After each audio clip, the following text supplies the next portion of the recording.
graduating with Bachelor of Accountancy and Bachelor of Information Systems.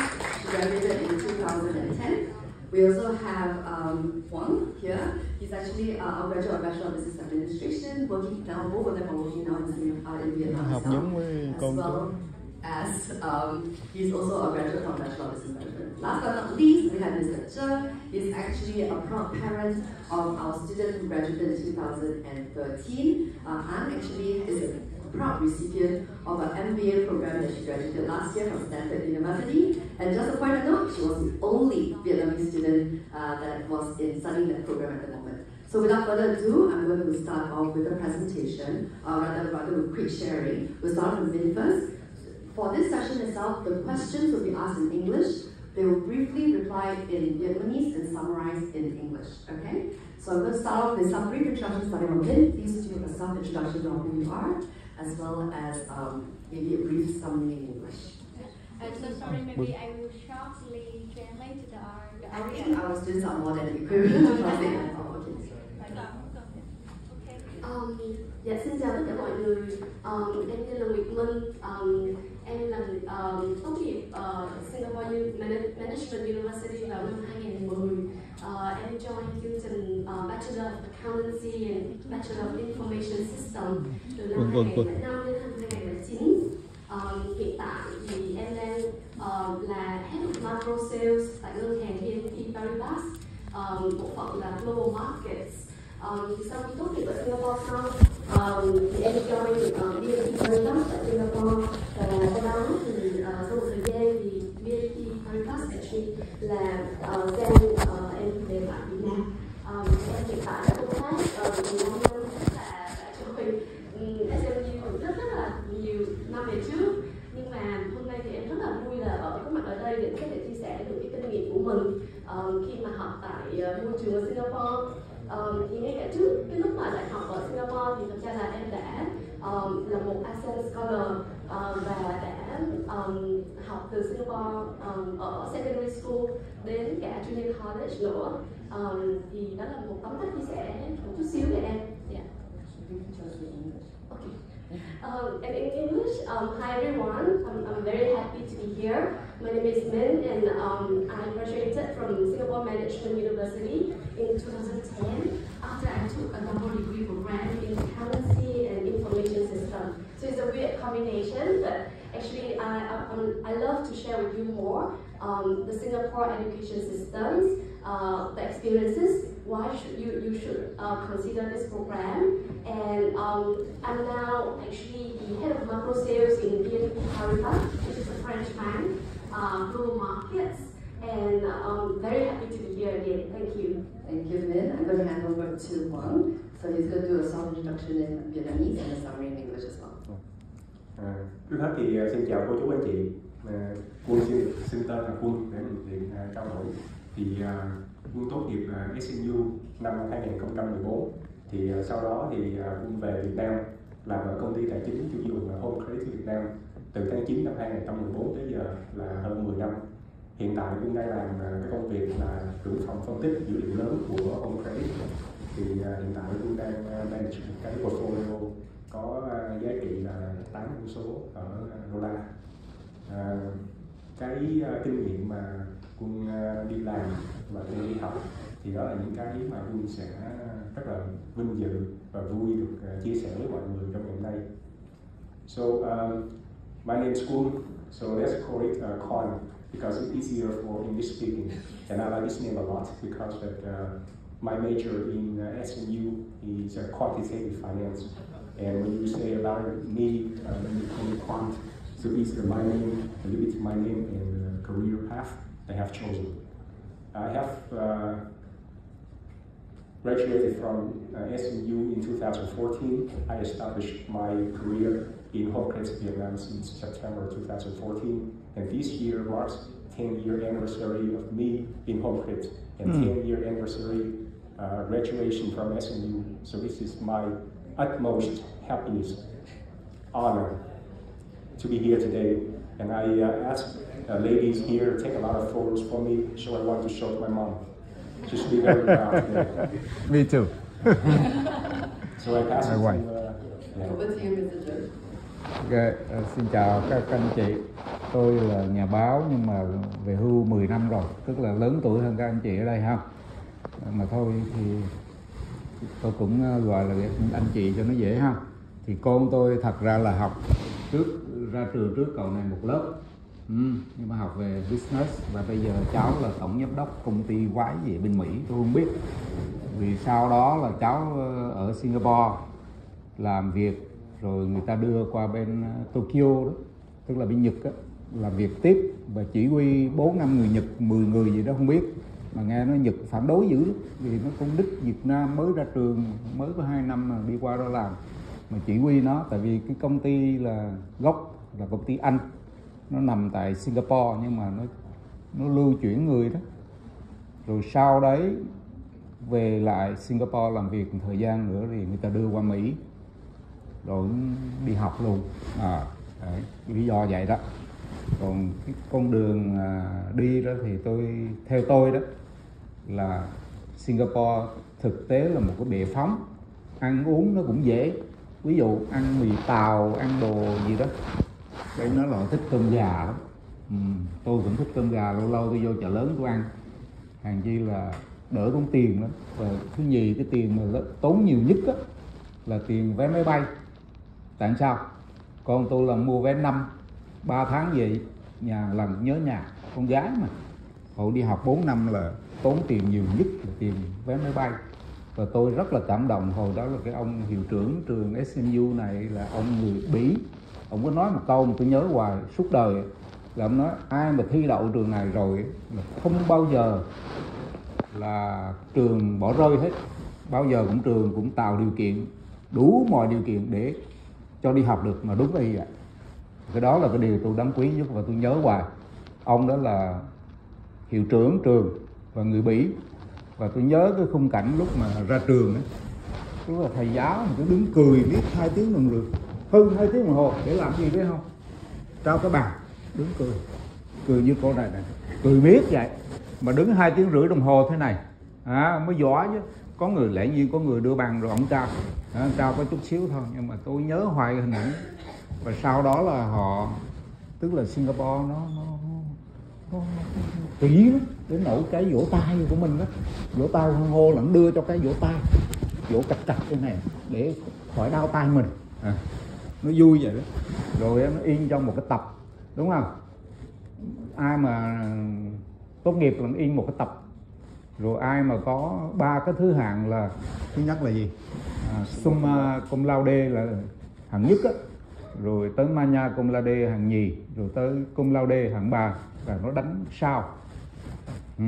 Con tôi thì chỉ được 1 sao thôi, có 3 sao tất cả. Ghi trong cuốn sách nha, nhà tôi vẫn còn giữ. Cháu ra trường cách đây là bao nhiêu? 11 năm. 11 năm, còn đây là 10 năm hả? 10 năm. So I would like to summarize a little bit. I'm someone who has a daughter who was graduate from SMU 11 years ago. And I remember 2 things only. That when the master of the school is Belgium, he said that if somebody is accepted to this school, the person will not go out. We will do everything in order to have this person inside. And at the graduating ceremony, I remember that he himself spent more than 2 hours in order to give the diploma to everybody. And they also publish something like this, a booklet, and have inside has every name of the person graduates from SMU. I just remember 2 things. It's 11 years old. Yes, and Thank you. Remember they were also very shy before she joined SMU.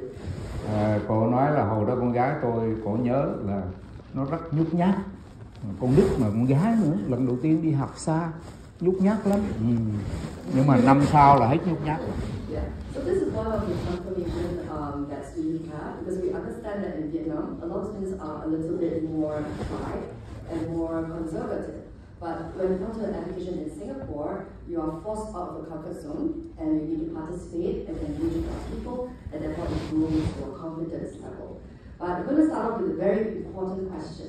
As to all of you have decided to come to Singapore, your own choice or your parents' choice, but what are the major pull factors that actually made you consider Singapore as first choice? Maybe with Sang Lin.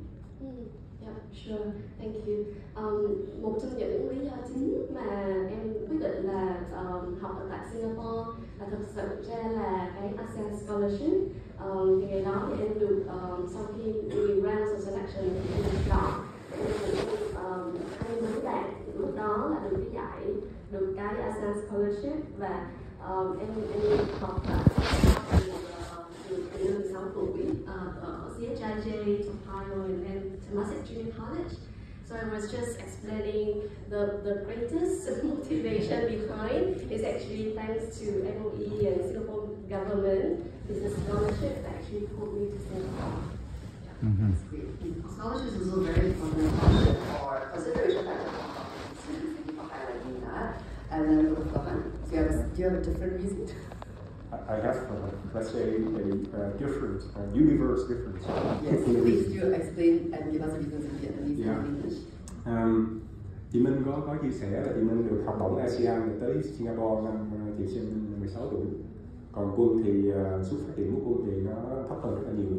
Quân lớn lên ở Đồng Nai, và Quân hay gọi cái nơi lớn lên đó là Middle of Nowhere. Quân học tiếng Anh là hoàn toàn qua phim Mỹ mà có. Tới năm cấp 3 bắt đầu tìm hiểu Singapore, tìm hiểu các cái học bổng, tìm hiểu các cái chính sách, thì mình mới thấy là ok, Singapore là cái nơi phù hợp nhất, bởi vì với cái số tiền của gia đình mình và với cái khả năng mà Singapore cho cái trợ cấp tài chính thì đó là cái phù hợp nhất của mình. Nhưng mà cái đó là mới chỉ có tìm hiểu thôi. Còn khi mà cũng có thể 3 năm và chúng mình tới năm 3, học hết năm 3 rồi mới bỏ, bởi vì đó tôi nhận vào SMU, tức là tôi đi sau người ta tới 3 năm rồi. Và SMU là cái nơi, cái ngôi trường duy nhất nhận quân. MUS không nhận, MTU không nhận, chỉ có SMU nhận. Và SMU nhận là thứ hai, chứ không phải đầu tiên, tức là năm trước nộp đơn thi rớt, năm sau thi lại mới đậu. Cho nên đó là cái trải nghiệm của Quân khi mà vào SMU. Thì rất là nhiều năm sau mình đi làm, đi học, mình tiếp cận thì mình mới hiểu cái điều thế này. Tức là cái purpose của cái higher education, nó là nó cho một cái người bình thường như mình không phải là siêu sao, một cái cơ hội để đó mình có thể trở thành một cái gì đó lớn hơn bản thân mình. Thì cái đó là cái ơn mà suốt đời mình nhớ về SMU và Singapore. Cho nên là khi mà mình nói là có share trong phòng thì hôm nay là các em nghỉ việc đi làm, không làm để mà tới đây. Thực ra trước mình cũng lớn, giờ mấy bạn ở dưới là mình. So I just share with you that I started from a very humble background. I always call the place I came from is a little nowhere. I learned English by watching a lot of American movies, and it took me 3 years after high school to get here. You can read it in my LinkedIn. I wrote about it. I think that the purpose of higher education is to give somebody like me, a remarkable person, an opportunity to grow, to become more remarkable. If I still stay in Ho Chi Minh, I cannot make it here. I think that is I always call it I win the lottery big time to get to Singapore, to the SMU. I achieved a lot of things that I could not imagine 10 years ago with the degree of SMU, with the knowledge and the things that I have accumulated in Singapore. So today when SMU asked me to share, I immediately said yes. I don't have to waste any one single second to think about it, because I owe a lot to Singapore, I owe a lot to SMU. Mr. Jones? Do you have any special reasons why you chose Singapore? Okay. Xin chào lại các anh chị. Tại sao tôi chọn Singapore? Vì nó đơn giản thôi. Thứ nhất là ăn cũng dễ, cái gì cũng quá gần. Thứ ba là tiền học phí nó hầu như không có, không cho hết trơn à. Con tôi tới năm ngoái mới trả hết tiền, cho mượn. Nhà tôi đâu có học bổng, đâu có giỏi giang gì, con gái tôi không có giỏi, không có học bổng, không có gì hết trơn, gia đình phải trả tiền hết. Nhưng có một cái vấn đề các anh chị chú ý nè, tôi nhớ hoài cái ông hiệu trưởng là vậy, ông nói vô cái trường này là chắc chắn là phải được đi học, chứ không có cái chuyện mà không tạo điều kiện. Tức là sao? Họ tạo điều kiện bằng cách là ký giấy, ký tờ đơn giản thôi. Tức là gì? Cam kết danh dự là tôi trả tiền, tôi không có tiền tôi xù chứ làm gì đâu, đúng không? Nhưng mà họ đồng ý cái đó vì họ quá giàu và họ cần người thật sự. Nhưng mà con tôi nó đâu có làm ở Singapore, làm có 2 năm rồi nó đi Nhật với nó đi Mỹ nó làm, rồi giờ nó làm cái gì cũng chẳng biết, công ty gì về sức khỏe. Đấy, đại khái là tôi chọn là vì 2 lý do đó là chính. Thứ ba là họ cũng giỏi thiệt. Hồi nó cũng nghe quảng cáo ghê. Hồi nó không có ông này giống bạn tôi có không phải. Tôi có anh bạn là dạy cái trường đó. I have a friend who is a professor there. Thì ông dạy con tôi. Thì nhưng mà con tôi học đâu có giỏi đâu, mà ông phải ráng ông cho đủ điểm đậu. Chứ không là rớt rồi cái môn là ông hỏi nó tại sao vậy? Bạn của ba sao? Không nói là ông cái môn nó còn không thích. Con không thích sao con ghi? Tại vì mới đầu con ghi con tưởng là ông bạn ba nên chắc ông cũng dễ. Tới đâu có dễ gì đâu. Suýt cho rớt. Đấy. So I just share with them that why I send my daughter to Singapore. First, because of the food. It's like Vietnamese food. Second, it's affordable and it's nearby Vietnam. So every 3 months, my daughter came back.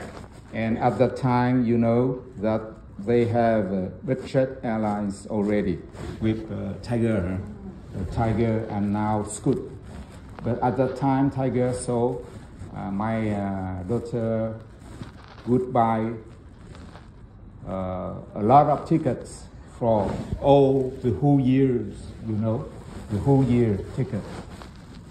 And I still remember what the master of the school said at that time, that when you are accepted to this school, we will do everything in order for you to be with us, financially as well as everything.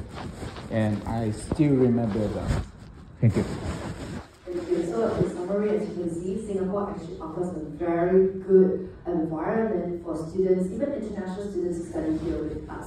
Not only do we have very generous scholarship schemes, we give you an environment where all our universities will actually provide you with a holistic education, not only training you with a lot of physical knowledge that you need, overseas exposure that will allow you to become a global citizen. So it's truly a very bang for the buck kind of education right in the heart of Asia, in Singapore, where we are already renowned to have high quality of education. So to take a short break here, just so that as parents or the counselors, teachers or principals have any questions to ask, I'd like to check with anyone in the crowd. Is there anyone you'd like to ask any one of us on stage? If you'd like to raise your hands, we will get someone to pass you a mic. Kính thưa thầy cô, thì bây giờ mình có thể đặt câu hỏi cho các đại diện ở trên đây. Nếu mà các thầy cô hoặc là các đại diện nào có câu hỏi thì mình có thể đưa tay lên để các bạn biết là điểm cho mình. Feel free to ask in Vietnamese as well. We'll have translation done. Yes. Mình có thể hỏi bằng tiếng Việt cũng được.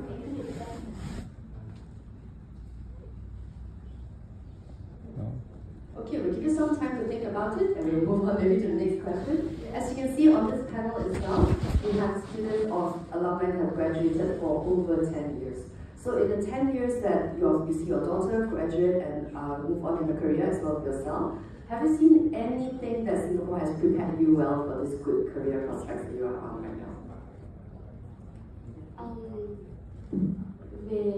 Về cái vấn đề là cái education system đã chuẩn bị cho em như thế nào trong cái hành trang mà khi mà đi làm á, thì thật sự ra là em thấy là như mọi người đã chia sẻ thì thật sự là cái education system ở Singapore nó là một cái education system quá tốt để chuẩn bị cho một bạn trẻ có thể đi ra vào cái môi trường làm việc.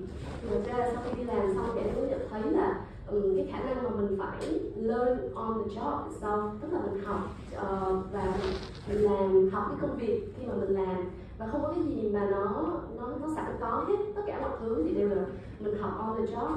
Mình phải làm việc nhóm với mọi người, mình phải chia sẻ cái idea của mình phải nói chuyện được với khách hàng. Thì những cái mà em được học ở trường ở tại SMU á, thì thật sự ra là nó prepare rất là well để ra một môi trường workforce. Ngay cả cái cách học của trường SMU, ngay cả MTU và NUS cũng vậy thôi.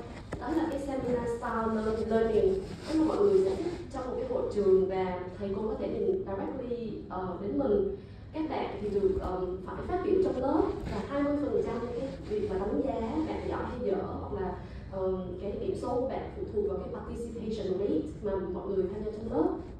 Rồi có rất là nhiều cái project assignments and presentation, thì em thấy là những cái này là thật sự là đây là cái môi trường mà sau này đi làm thì mình chắc chắn là mình phải thực hiện những cái skill đó. So ra với các bạn học ở những nơi khác thì cái môi trường ở SMU hoặc là Singapore thì em thấy là mọi người rất là năng động, tức là ngoại trừ cái công việc mà mọi người phải làm thì mọi người phải tham gia nhiều hoạt động ngoại khóa, các câu lạc bộ khác nhau, tiếp xúc với rất là nhiều bạn trẻ background khác nhau. Thành ra là cái đó nó cũng làm cho mình trở nên thành một cái global citizen mà mình không có thực sự là ngại ngùng khi mà trao đổi với bất cứ ai trên thế giới.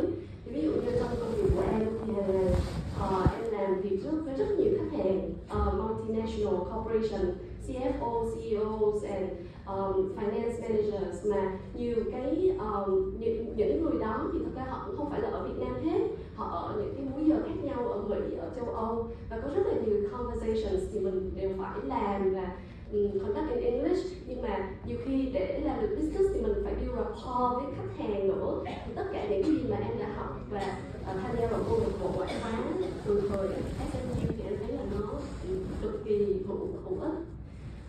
So in short, I think education system in Singapore in general and in SMU really prepares me so well for me to step on into the workforce.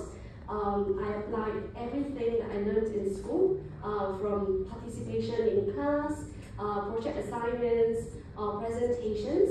All the skills that I learned are directly relevant to the job that I do on a daily basis. And now on a daily basis, I actually interact with a lot of customers, not only in Vietnam, but they are located all over the world in different time zones. And the ability to build rapport with these clients and to translate, to understand them, to actually have a good communication between them is something that is uniquely important to my sales job. And I really think that the system itself, the way that the professors force you to do all the assignments and project presentations really have students like myself in the past entering into the workforce. Thank you, Ben. How about you? Tất cả những gì chị Minh nói là nó đúng hết mọi thứ. Thì với Quân thì nó có một thêm cái này, đó là Singapore nó thay đổi mình ở một mức độ mà nó gọi là elemental. Tức là sao? Tức là khi mà qua Singapore mình mới nhận ra là mình chưa có đầu tư và mình chưa hiểu về cái sức khỏe và cái cơ bắp của mình.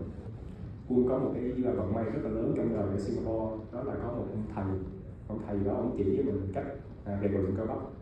Thì sau đó mình mới thấy là nếu muốn đi đường xa, muốn làm việc lớn thì sức khỏe không ổn định thì không làm gì hết, không tập được, không làm được, thậm chí là muốn đi tiếp khách không nổi được luôn. Thế đó là mọi người làm biết hết rồi.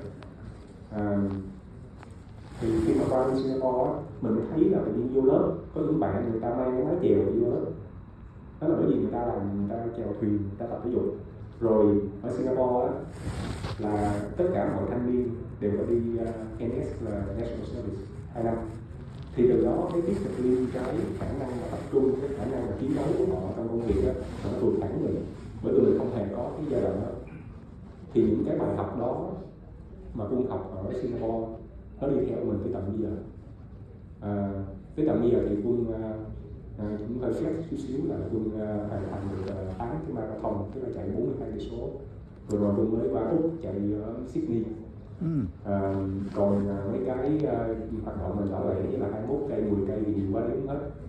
Nó giống như là thủ tướng mới của Singapore, ông có một cái thì những cái đó là một cái mình thấy là mình đi theo mình suốt đời, bởi vì anh chị cô chú anh chị đã biết là làm nhiều tiền mà không có sức khỏe sao giữ được. Thì cái đó là cái mà Singapore nó cho Quân, bên cạnh những gì mình mới chia sẻ là lúc đó là Quân không biết bổ sung sao luôn á. Thì đó là cái mà đối với Quân thì nó thay đổi ở mức độ mà Quân nói là elemental. Just to summarize, I want to share that Singapore changed me or transformed me in elemental scale.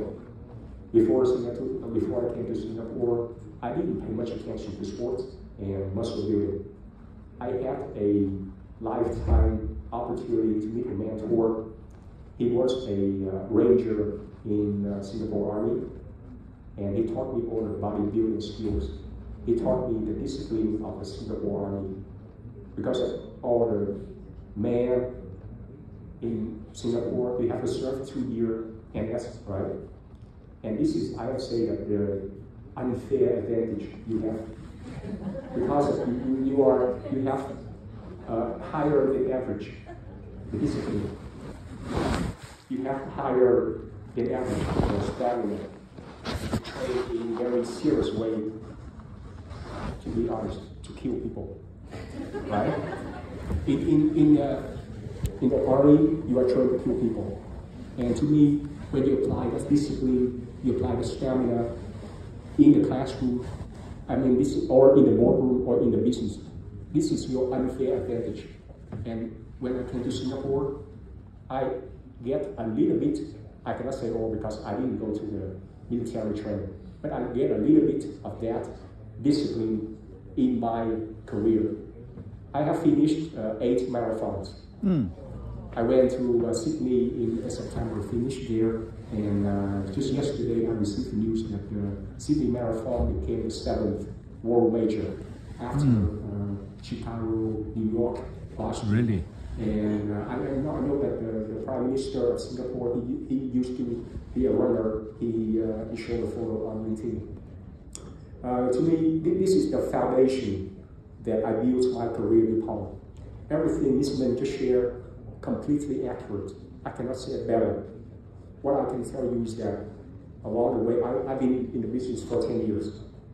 I've been in business 10 years, and I say that I observe a lot of people whose very promising career collapsed in the middle of the way because they have no stamina.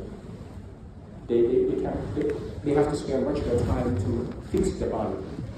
So this is something that I learned from Singapore. In my classroom, I still remember that I took a statistics class with a fighting pilot. I took a class with a tank driver.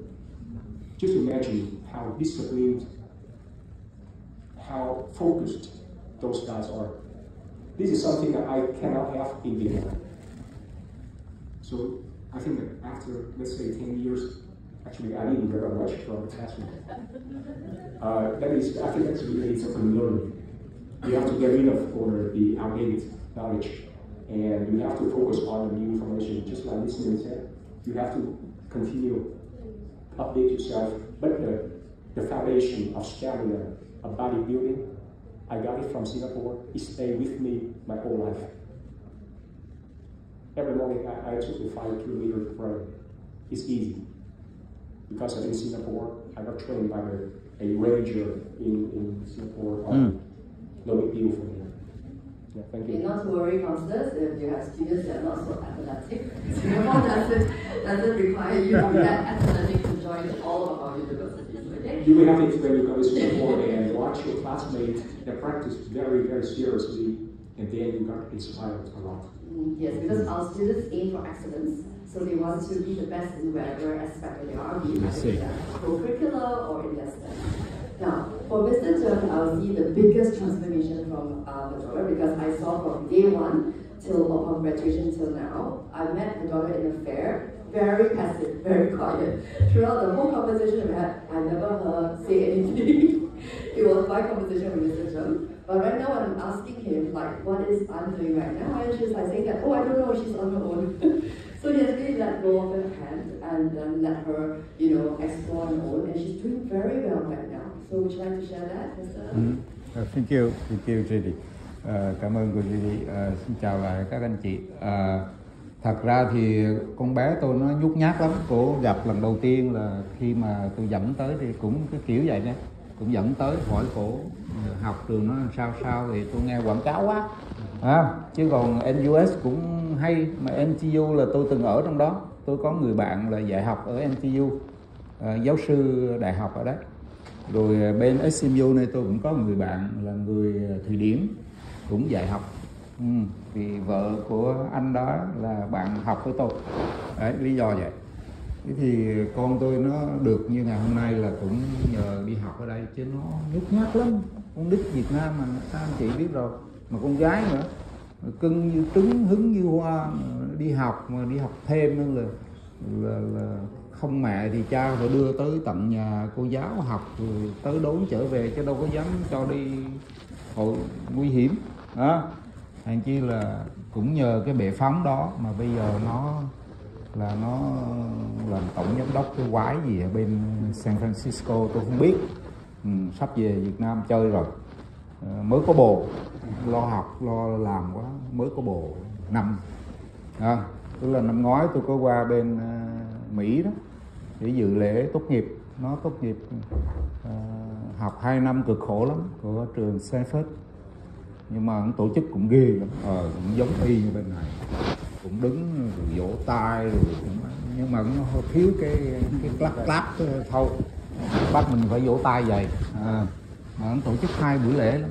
Cái trường to mà, một buổi lễ là cái khoa, rồi một buổi lễ là toàn trường thuê cái sân vận động là ghê. Mỹ đế quốc mà giàu hơn bọn mình nhiều.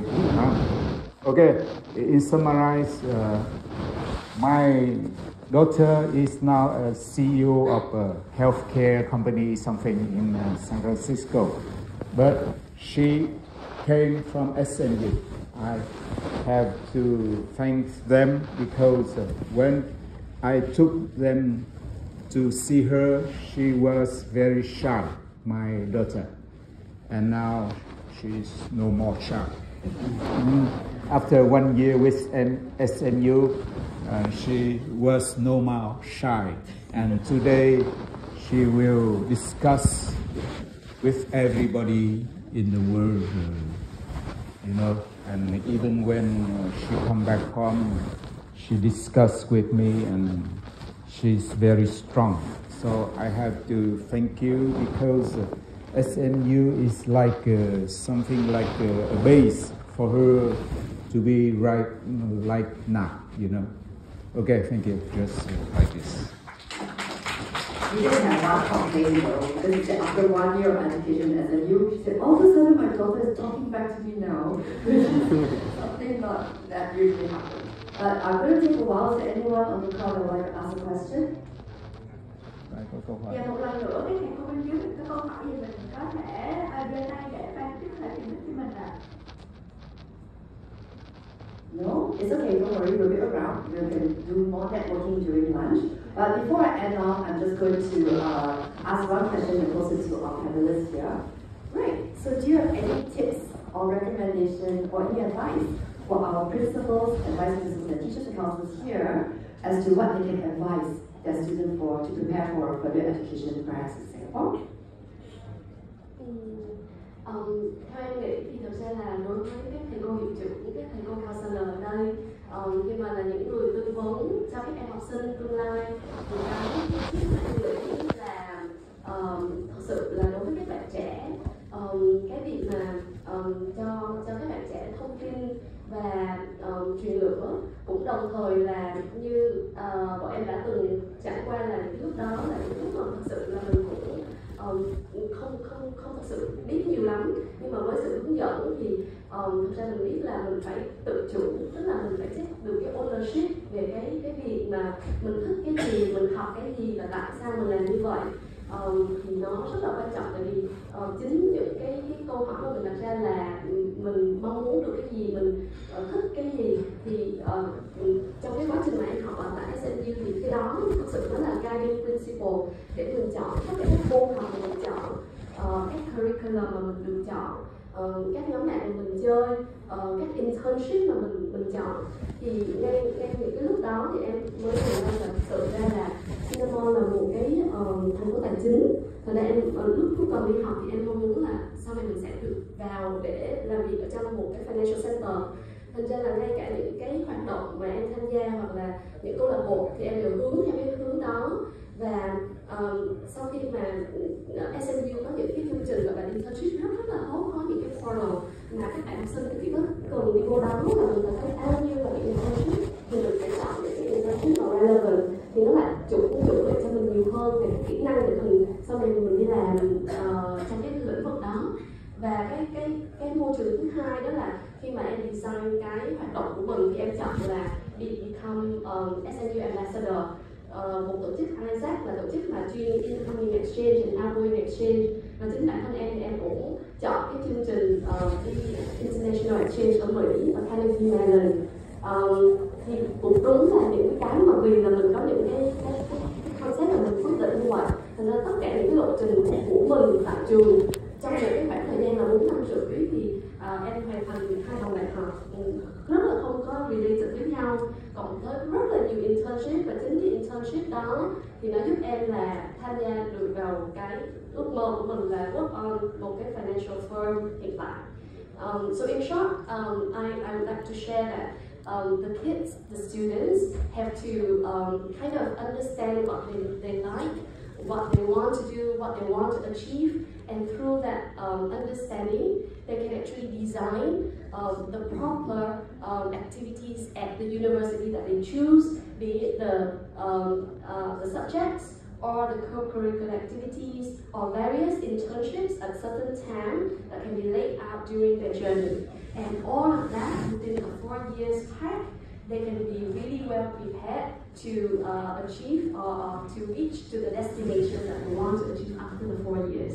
Yeah, so that's my greatest thing that I want to share with everyone. Yes, preparedness is always important, and I think that's what a wonderful job that the counselors and teachers do in school to guide clueless students perhaps as to what they want to do, to what they might be interested in the future, to give them opportunities to explore different things that they may not be so comfortable with in the beginning. So we do encourage people to be open-minded so that they can actually be open to possible courses that they may not have considered in the past due to lack of exposure, right?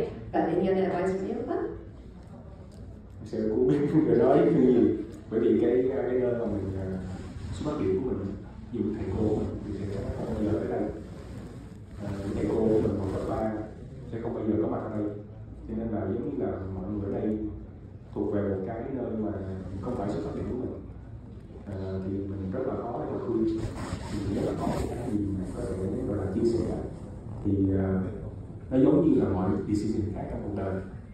Đó là khi mà mình nghĩ là mình đi Singapore thì mình hãy aware có tất cả những cái gì mà Singapore nó có, đó là những cái pros and cons.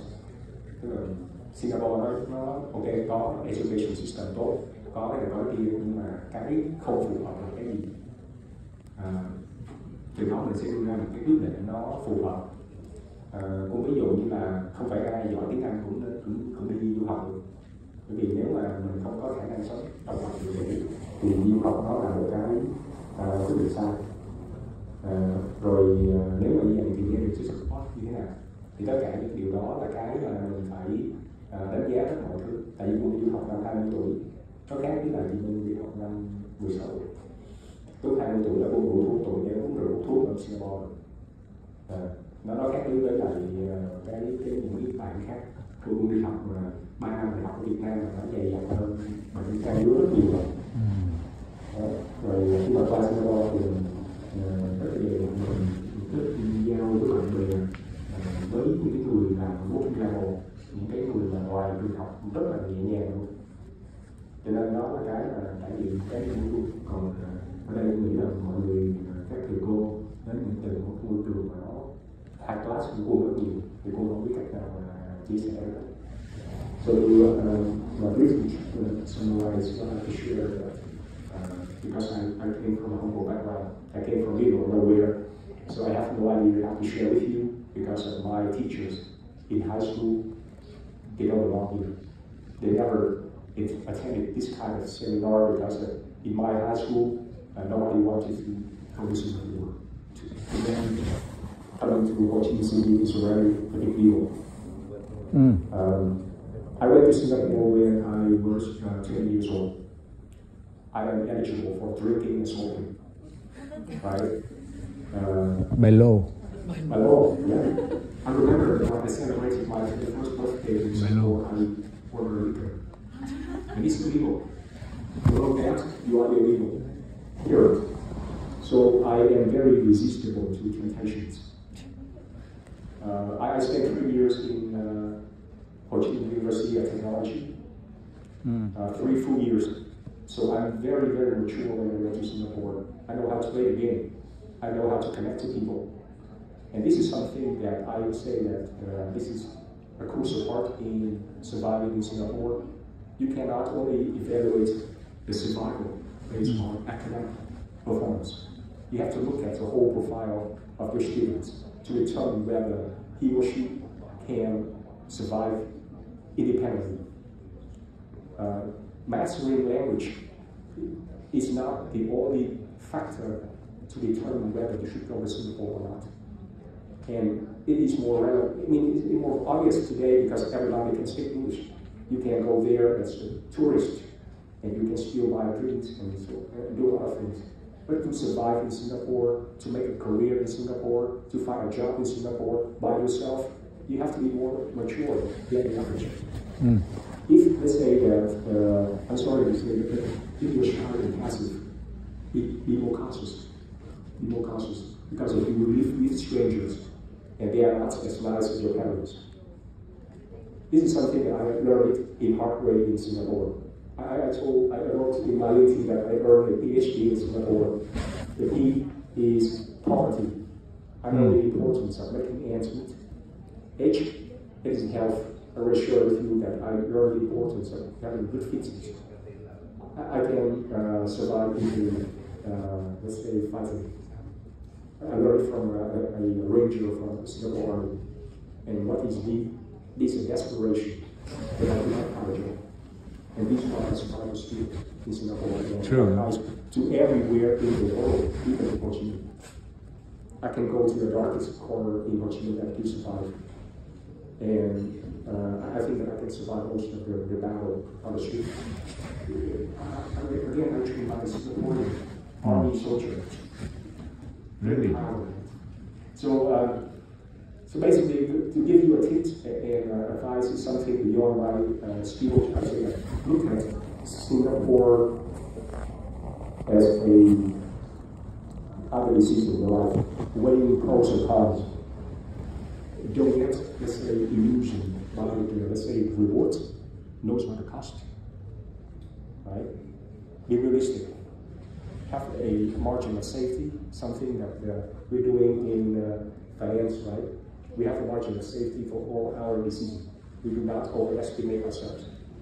So this is my tips for everybody. Right. Any tips for potential parents? Because some of these principals also have children and want to consider studying overseas. Any tips for them? Chào là các anh chị. Tôi thì cô hỏi có cái gọi là có kiểu như lời khuyên hả? Thì tôi thì cũng nói chung là cha mẹ thì luôn luôn là ước mong con cái là thành đạt, đúng không?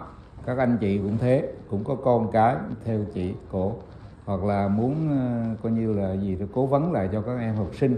Thì tôi chỉ nói một cái điều đơn giản thế này, là không nên để cho các em đó kỳ vọng quá, và gia đình cũng phải có chút ít tiền, tối thiểu là 1 năm cho cháu về nhà một lần, vé máy bay thì cái đó phải tốn chứ, có cái ai cho tiền mình vậy, đúng không?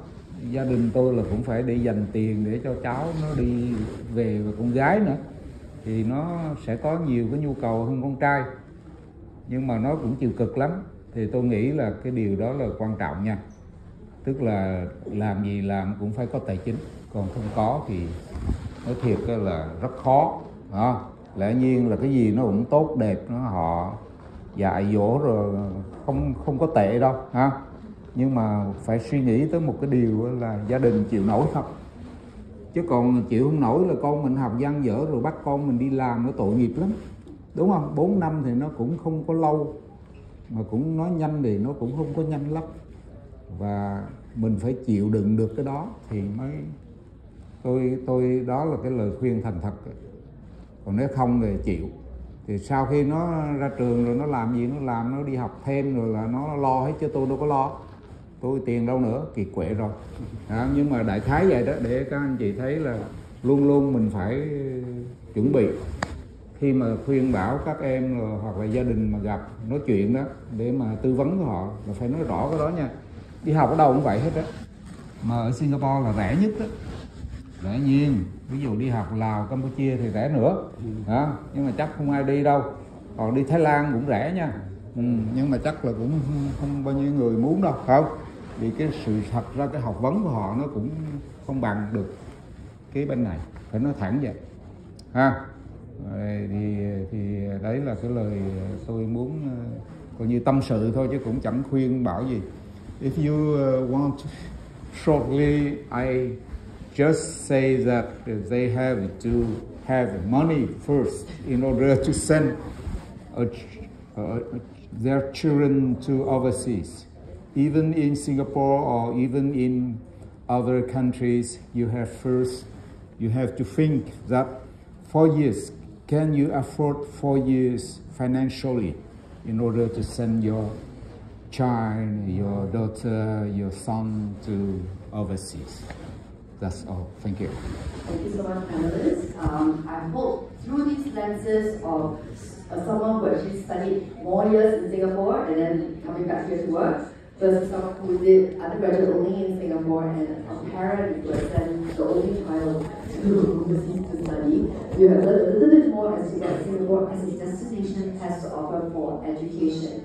Right? But do bear in mind, the last takeaway would be that all of us here from the 6 different universities, together with the Internet Vision, is here to assist you in guiding your students in terms of what programs they want to study. So do feel free to approach us, take our contacts, and contact us to either connect your students or to give them counseling for applications and stuff that. We definitely welcome that. So with that, thank you so much, and let's head off to lunch. As well for a very great sharing. We're gonna have lunch soon. We prepare lunch at the first floor. But before that, we can go out to ballroom, take a group photo together with all the representatives from Singapore and Vietnam. Quảng cáo cho nó chụp hình cái. Dạ. Ok, cảm ơn chú Trương, cảm ơn được rồi. Rất là nhiều ạ. Mình sẽ có phần ăn trưa được ban tổ chức chuẩn bị dưới lầu 1, nhưng mà trước khi mình đi ăn trưa dưới lầu 1 thì mình có thể đi ra phía bên ngoài phòng này để mình chụp hình một cái hình kỷ niệm đó ạ. Nhưng mà quý anh chị với lại cô có thể... Okay. No problem. Just a group photo. Yeah. To advertise. So we move outside for a group photo and then we